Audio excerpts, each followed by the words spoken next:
Hi, friends. I am Marie Woods, founder of Life Above Foundation, your host, a professional counselor, family and marriage therapist, and a wholeness life coach. Welcome to Relationship Real Talk, the podcast where we dive deep and tackle the toughest relationship challenges Christians face today. Are you tired of struggling with unforgiveness, past wounds, and conflicts? Feeling lonely or having trouble communicating? Wrestling with trust issues or trying to balance your faith with your relationship goals? Feeling stuck and stagnant in your relationship? You are in the right place. Here at the Relationship Real Talk, we get real and cover a wide range of topics, including relationship anxiety, trauma bonds, infidelity, estrangement, toxic dynamics, dating after divorce, and how to heal from relationship trauma and grow and build healthy and lasting relationships. We're not just about identifying the problems. We're all about finding real, integrated solutions from multiple disciplines and offering professional help from different fields to mend and strengthen your relationships. So, let's get started on this journey together, one honest, heartfelt conversation at a time. Hello, friends. Welcome to this episode. This is episode 32. I'm your host, Marie Woods. Today we have a guest speaker. Her name is Kelli Klaus. Kelli, she actually is one of my good friends, and I'm so glad to have her with us today to talk a special topic, which is singleness. And let me introduce her to you. Kelli, she comes from Iowa. Currently, she resides in Texas. She just graduated from a graduate school from a psychology and counseling, and she currently is a licensed associate in Texas. She has a 10 years background in ministry. She has done a lot of mission work in different countries, such as Kenya, Zimbabwe, India, Brazil, and the Middle East countries. Her passion is about holistic health and her CrossFit coach. And that's interesting. So welcome, Kelli. Thank you so much, Marie. Good to be here with you. Absolutely. Yeah. So today our topic will be singleness, and I think it's quite an interesting topic and not being addressed very much. But I'd love for us to dive in and discuss about some of the things that we've been through inside the church, outside the church, and what are those challenges, maybe roadblocks can be, and how have you, from your personal experience, experienced singleness? Let's just get started. How about with your personal story about singleness? Yes, absolutely. Yeah, it definitely is important to look back in order to move forward. And I grew up in a loving Christian family and, being raised in the late 90s into early 2000s was very much the purity culture.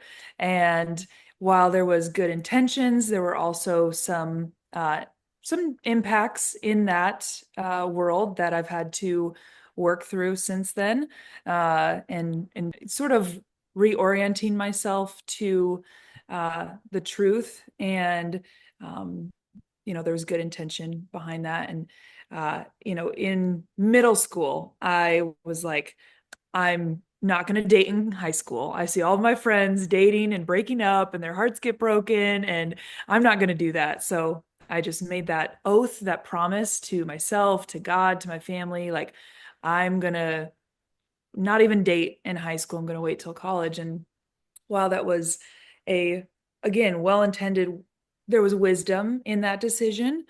There, when I got to college, then there was crickets. Like, I didn't have the skills to build healthy relationships with men, with the guys and that took time, being in that place of opening my mind of like, I'm open to being friends, I'm open to dating. And yet there was still that block that I built up, almost a religious part of myself, this religious mindset that, oh, I can't talk to boys. I can't date boys in high school. If someone's crushing on me or I'm crushing on them, I can't. I have to wait until college. So it became a rigid thing for me in that singleness era.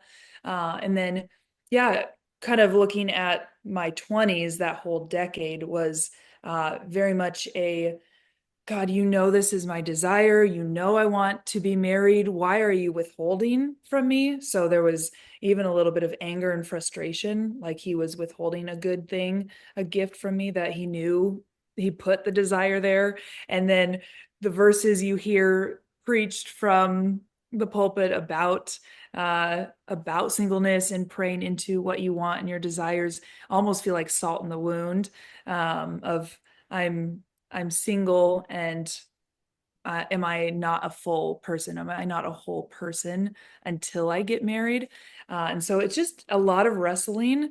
And I'm, throughout that time in my 20s, I'm moving around the world. I'm doing missions to India, to Kenya, to Zimbabwe, to the Middle East, to Brazil. I'm going to all these places. So it really was a moving target. And there was just this, you know, element of like this is something that I want. And when I felt like I was ready. And now at 31, with still, I recognize like I am very young and going through what I've been through in life and coming to the recognition of the vagus nerve and nervous system and how I respond in stress, attachment styles, and how I, sometimes securely attach, sometimes avoid attach, or some even occasionally anxious attach, like knowing how I play the dance of relationships and how that dance plays out has been transformational in friendships. So I think it has started there of like, am I building healthy relationships in general? Because that's only going to be elevated when there is a marriage, when it's with your partner. So I'm looking back very grateful that even though like you can quote unquote be ready at whatever stage of life you get married in, you just hopefully learn those things along the way with them. So it's so much freedom in the journey. Hmm. I love what you said, so much freedom in the journey. And thank you for sharing those, struggles, challenges along the way when you were single, particularly mentioning about from that age, uh, from 90s and then entering into 20s and in those years being a single, just try to figure out who am I and what is my life purpose, right? What do I really want? How does the relationship look like for me? And so it's quite a life exploration and adventure. Your singleness that you have this freedom go on mission trips in different countries and just again, it's a life exploration and find out what's your passion, what's your calling, and so on. And you also mentioning about this relationship sometimes become can be really challenging, can be difficult situation. And I'm so glad that you have been on this journey to prepare yourself. And now you become a therapist and you have to learn a way, how to be regulated in our words, right? As a therapist to regulate to enter into this season of life and maybe you want to open up to date again. So that's a whole another topic of talking about dating, right? Right. Yeah. Focus on singleness. Yeah. Yeah, yeah. So talk more to our singles out there. Maybe people they are a little younger than you, or maybe around your age in 30s, maybe even older. So for our listeners, um, so let's talk about what are those benefits as singles in this season, and what can we do for singleness? Yes. There's a stigma around singleness that if you're single, that doesn't mean you have to be isolated.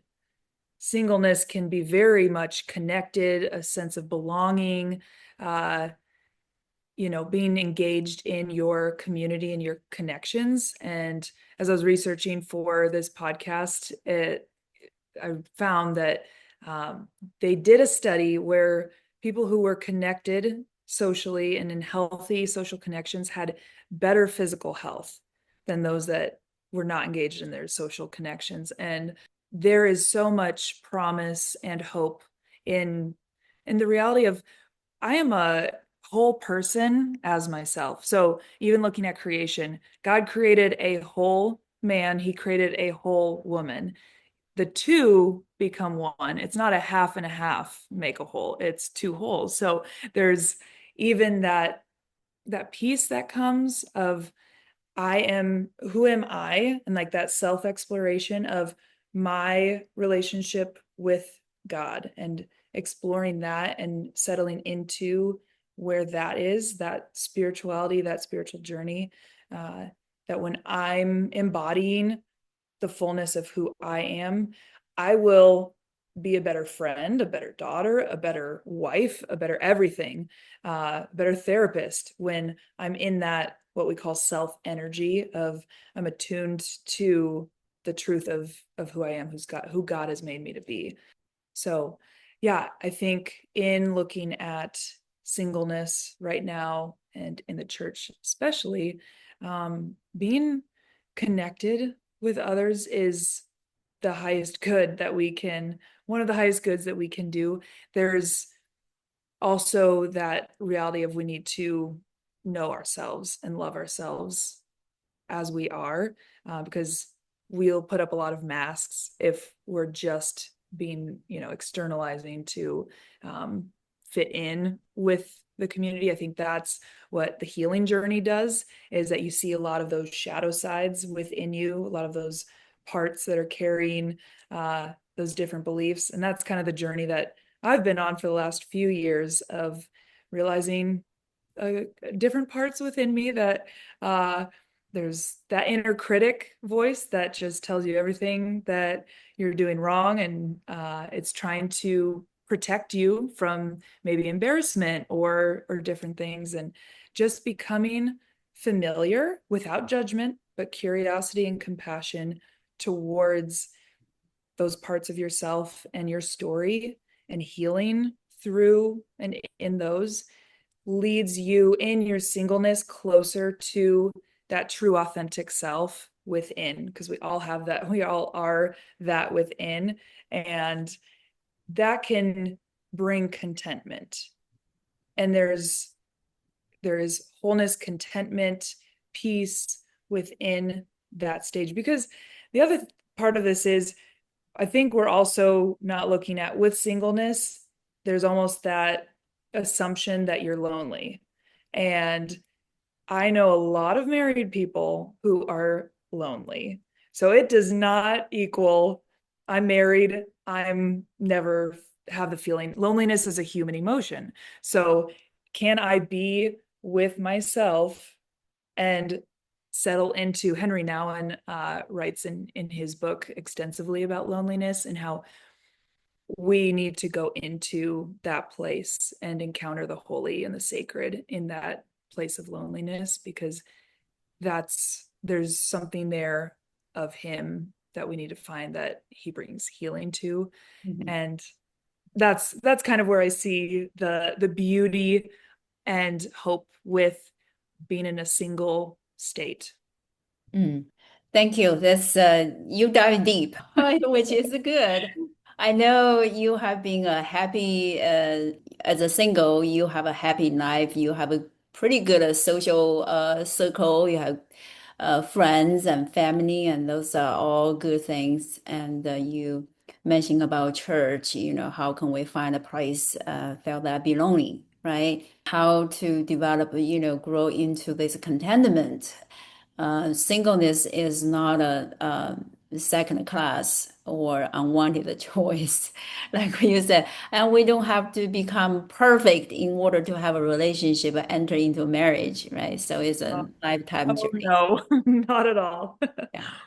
Yeah, but just have this when we are single, have this self-awareness, as a mental health professionals, we focus on, what it means be healthy Mhm. mentally, emotionally, spiritually, as you mentioning about a holistic approach. And Mhm. that was just beautiful. So what are the fun things you like to do that actually can enhance mentally, spiritually, emotionally and socially connect with others? What fun things have you discovered with other singles? Mm. Trust is built through play. So find what play is for you. So for me, sand volleyball, I get out and can play for hours, lose track of time. What is it for you? Is it trivia night?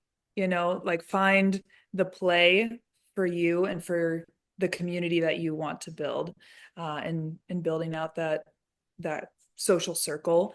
And Mhm. yeah, and CrossFit. I mean, I am a CrossFit coach, and as I've moved even overseas, different gyms and gym communities, that you find like-minded people when you put yourself in those situations. So if I'm in the Middle East or I'm in Brazil or I'm in Dallas and I'm in that place, I'm going to find people like-minded with, that growth mindset, health mindset. They want to, you know, build sustainability for their bodies, for their spirits, for their souls.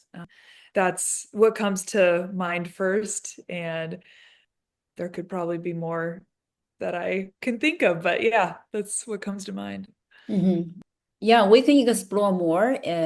Sometimes people find a circle that fit for them, no matter it's career-wise or in the ministry, develop, different circles, just engage with other singles, other embodied people have a like-minded mindset, like what you mentioned about. So be in that healthy circles, that environment, can really have that uplifting effects. Let's shift the gear a little bit and talk about you. Earlier, you were talking about, about the energy level, about the different parts inside of us, where we bring it with us, drag it with us when we were little, right? Some Yep. younger parts in us, and we know that's called an internal family system. How do you develop and grow yourself in those areas to have this self-awareness? For many people, our listeners, they're not a therapist, and they probably don't even know what is going on in this internal family Yes. system. Yeah, Yes. can you tell us a little bit more about that?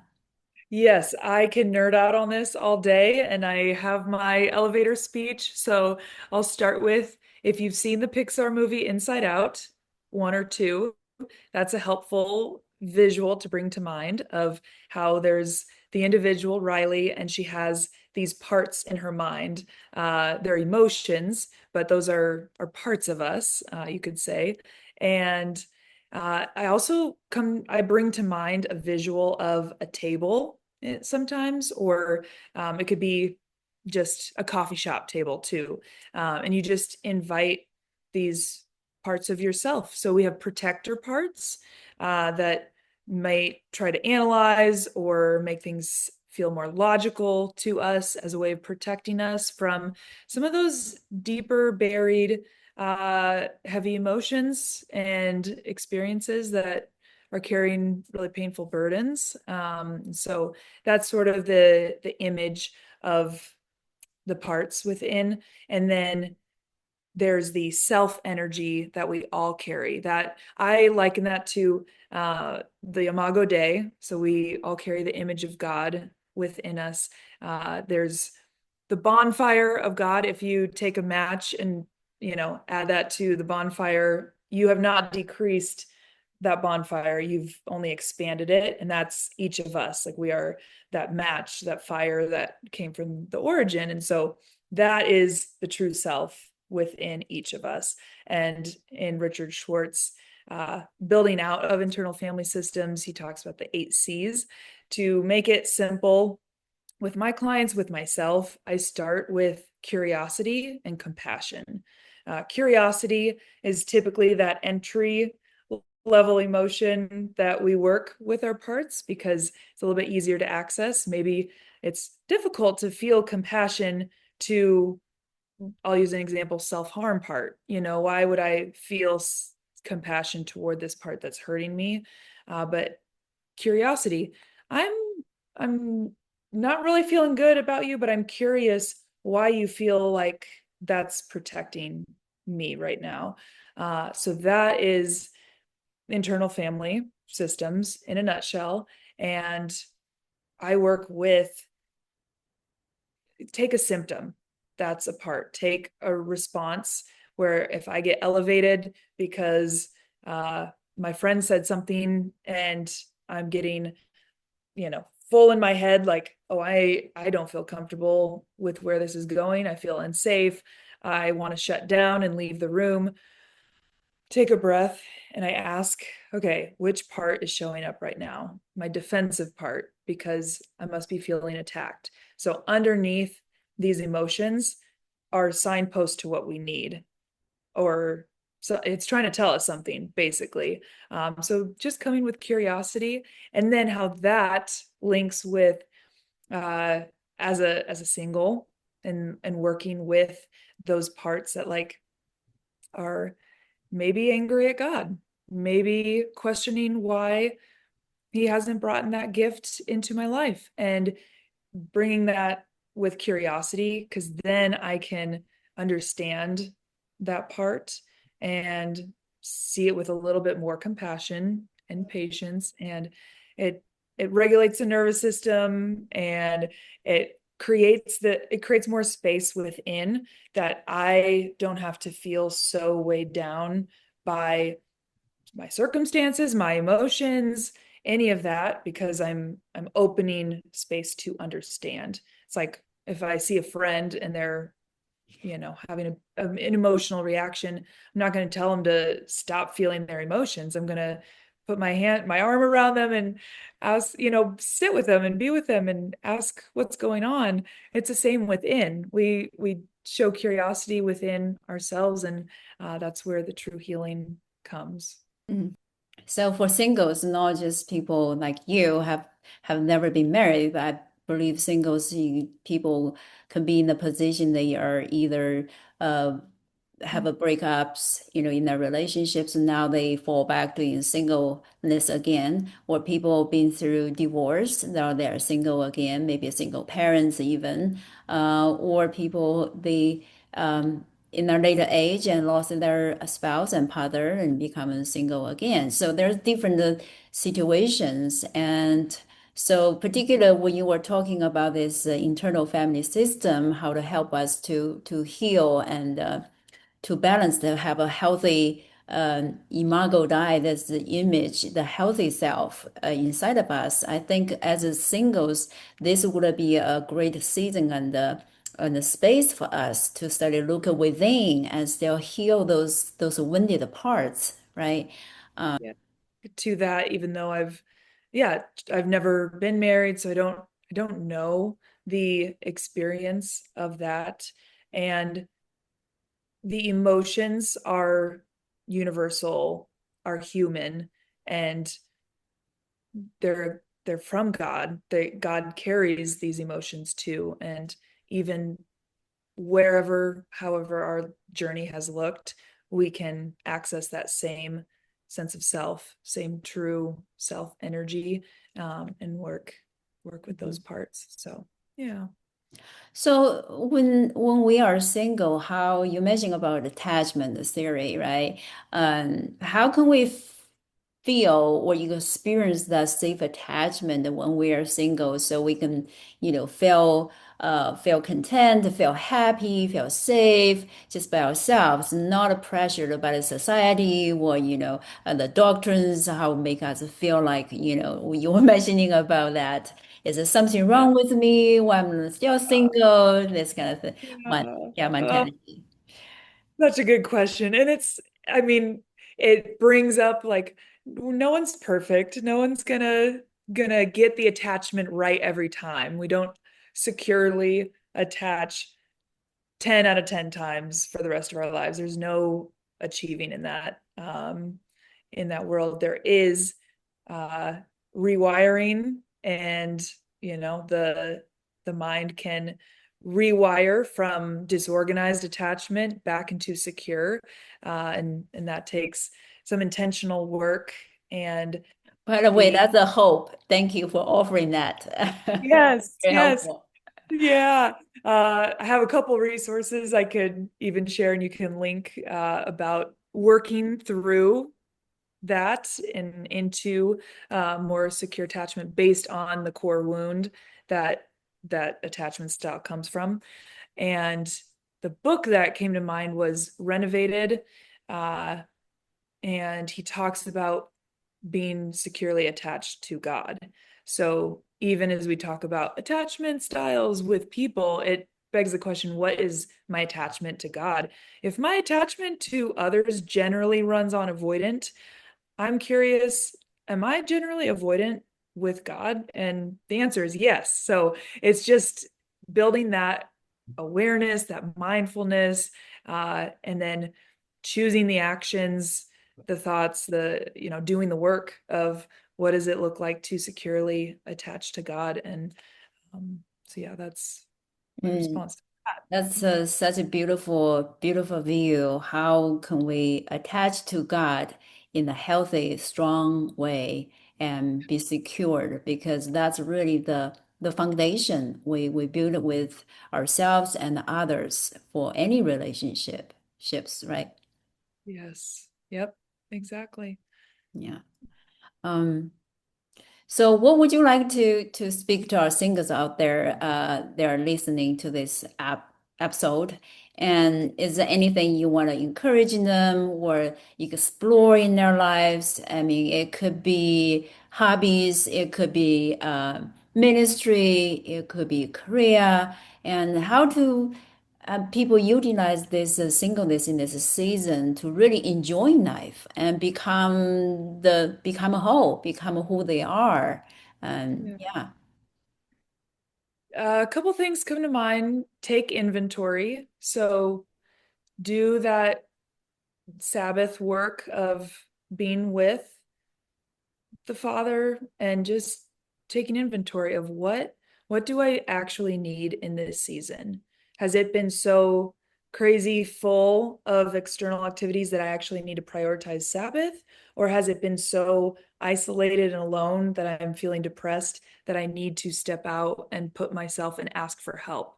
So take that inventory of what do I need? Do I need to reach out and get help through a therapist or a spiritual director? Is it the friendships, the church community? So taking inventory. And then this came to mind this morning of find anchor verses and just soak in those, soak in the words that resonate for you in this season. I was reminded of Daniel 12:3 for myself today, that those who are wise will shine like the sun at noonday, those who lead many to righteousness like the stars forever and ever. And just anchor yourself in your purpose. Like when you are anchored in that purpose, that light within that is the holy, it brings that clarity, that direction um, for you. So Kelly, you were mentioning about it, take an inventory. That reminds me, hey, during this season, no matter what causes the singleness, don't take this as something to grow into some kind of self-pity, oh, I'm single, I'm all alone, I'm by myself, and I just feel isolated or not belonging. Get into those kind of mindset, and then the coping mechanism then becomes like, oh, I just have to keep myself busy, have all kinds of activities, people in my life, and just fill the hole. And mm, right. So instead of what you yep. sort of look into our lives, which area do I need to grow in this season? Right. Mm, We so all good. have rooms to grow. So Yes, so yes. is that a my identity is that, I need to learn how to set a boundary in my life, a healthy boundary for myself and my boundary with other people. And is that something new skills I want to learn? I've been put off for a long time. And this season I want to learn and cultivate in that area to enhance myself, my ability for ministry, for work. So just put it in different perspective and like what you said, find the right words and the verse and scripture, and you truly feel like God is speaking to you, that you want to take action upon the impression of the scripture and find out your life purpose, right? Find a life your life calling during the singleness. I think is very important. Run in your lane. Yep. And the other thought I had as you were speaking is um, that if so, I'm speaking now to singles who desire to one day be married. If you're single and you feel called in that way, this is maybe less for you, but singles who are called into, I want to be married one day, kind of figure out what does it take to get there in your own way for you, because we let's say I have a financial goal. I'm going to hire a financial advisor. I'm going to listen to finance podcasts and read the books and, you know, get in the circles that are working towards finance goals too. If my desire is to be married, maybe hire a dating coach or look at it and the way of I want to achieve this goal and work towards like what does it mean and building relationship skills. I work with my clients on relationship skills, not people pleasing, but actually stating our needs, but we have to know what we need based on our values ahead of time. And yeah, so there's plenty that we can do as Yes, singles yes. preparing for that one day. Exactly. I'm reminded. So there's a pre-preparation phase, right? Mhm. So Yes. no matter Mhm. if you're considering a new career during this season or set up a new life goals, or you like I mentioned about I want to, hey, get into the dating pool again and have a marriage, have a family in the future. So what does that look like, that preparation phase? And those are the things we need to learn. We cannot learn from school, but like Right. I It think won't it's teach a that. great recommendation. Find a life coach, find a dating coach, people who have gone before you, who knows all what are Mhm. those pitfalls, blind spots. Yep. What are things we can improve and learn beforehand before we fall into those pitfalls. So those, yeah, excellent suggestion. So thank you. Yeah. Yes, absolutely. So Kelly, I know our time runs fast, and so I just want to wrap up with the something you want to encourage our singles out there, and if there's a prayer or verse or however you want to offer our audience, what would you say to our singles before we end Mm. today's episode? Yes, I will just open to it so I don't mess it up. But um, so his delight is in the law of the Lord. I'm reading from Psalms 1, Mhm. 2. His delight is in the law of the Lord, and on his law he meditates day and night. He will be like a tree planted by streams of water, which yields its fruit in its season, and its leaf does not wither, and in whatever he does, he prospers. So just that encouragement of as we are planted and deepening those roots and being watered, it's in whatever season of life that we're in. And there's desolation, there's consolation. We have moments where the Father feels very far and like there's, that veil between us and where we can sense him right here with us and knowing that he's never left, even if it feels like he has. And yeah, just being deeply rooted and planted in our faith and in our community and being faithful in the season that we are in. That's so beautiful, so beautiful. Knowing that you are never alone. We're never alone because we are always in a relationship with God. So thank you. That's so beautiful. Well, thank you for listening. I hope you enjoyed this discussion, this episode.